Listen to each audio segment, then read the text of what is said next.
स्थान ही नहीं चुना है, यानी कि विधायक दल नेता ही नहीं। देखिए, वो तो हमारे शीर्ष नेतृत्व जो जुमाड़ी है बहुत जल्द होगी, लेकिन सरकार को विशेष ध्यान देना चाहिए, क्योंकि अब तक तो हमारे युवा साथी के साथ खिलवाड़ हो रहा था, अब हमारे बच्चों के साथ खिलवाड़ हो रहा है।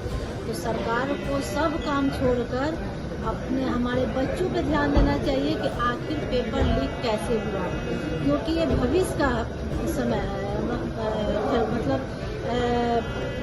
मतलब भविष्य की बात है, और ये भविष्य के साथ कैसे खिलवाड़ कर सकते हैं।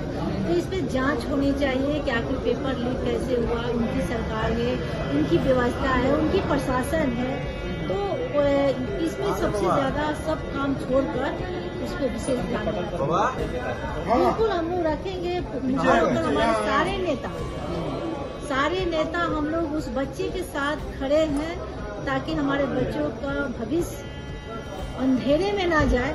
इसको लेकर हम लोग उस सारे बच्चों के साथ हम लोग खड़े हैं, और हर वक्त जब तक कि उसमें जांच नहीं बढ़ती, उस बच्चों के पेपर लीक कैसी हुई है, हम लोग मुखर होकर आवाज उठाते रहेंगे। तो हमारी बेटी बहन है, और अब तो इस सरकार में हमारे प्रशासन भी सुरक्षित नहीं।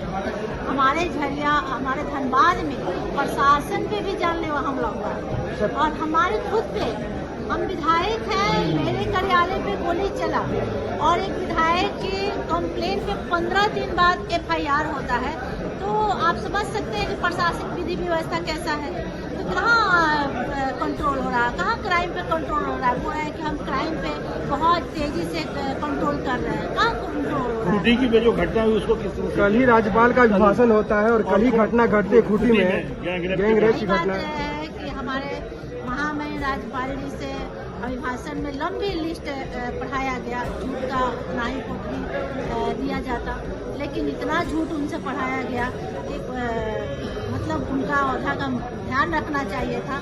लेकिन कितना धरातल पर उतरता है आने वाला समय बताएगा, क्योंकि अभी तो समय बहुत है। लेकिन जो चीज़ें अभी 2 महीना 3 महीना हो गया, ये कहा जाता है कि मैया का सामान दे रहे हैं। कहाँ मैया का सामान मिल रहा है? एक तरफ मैया का सामान मिल रहा है, एक तरफ मैया का अपमान हो रहा है। हमारे माता बुजुर्गों को पेंशन बंद कर दिया गया है, लंबे समय से बुजुर्गों को पेंशन नहीं मिल रहा है। विधवा पेंशन बंद कर दिया गया, वृद्धा पेंशन बंद कर दिया गया है। आप बोल रहे हैं कि हम मैया को सम्मान दे रहे हैं। मैया तो रो रही हैं, क्योंकि 1000 रुपये में किसी का दवा पानी चल रहा था, वो दवा पानी बंद हो गया है। तो मैया कितना मायूस है, कितना अंदर से तड़प रही है। तो हम लोग का एक ही उद्देश्य है कि अरे भाई मैया का मिले ना मिले, हमारे बुजुर्गों का पेंशन जल्द से जल्द चालू कराए। हमारा उद्देश्य है मैया को सम्मान देने। अच्छी बात है, सबको दीजिए।